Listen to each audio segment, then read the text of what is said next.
as you are all aware, redemption song. The candidate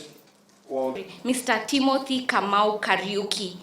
as the party candidates nominated for the Ol Kalou by-election. Maundu maria matumaga tuingire maandamano twe anake ni tumikuma oboris na ni equality ya muturire ugakora ta riu atongoria aitu maturugamira thibitari ta haria thibitari cia kaunti rugamagirwo ni governor no endathi ya thibitari icio koguo cingĩgatuĩka nĩ ciaga ndawa endarĩ hĩndĩ akamenya no ngĩkoe mwenyewe nĩ ambassador wa mbere gũthiĩ thibitari iyo cingĩkaga ndawa nĩ akamenya iria hau tutiri hĩndĩ tũngiuga atĩ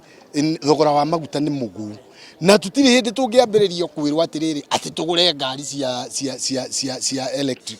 beso na cia gũkĩgũra ngari icio cia electric ciana no menacio genderin turona atumia makiuragwo turona ciana cigĩkorwo ithaka-inĩ ciana nini mũno cikiuragwo ciana disappear haturoria women rep aitu na women leaders aitu niki makirete ũguo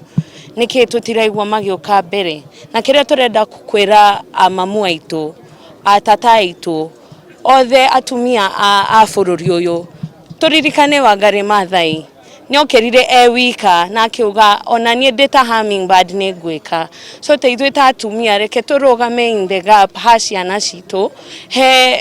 airĩtu aitũ tutigetekere bũrũri ũyũ ũkorwo bũrũri wa atĩ andũ no ma disappear na gũtirĩ kĩndũ kĩrekwo.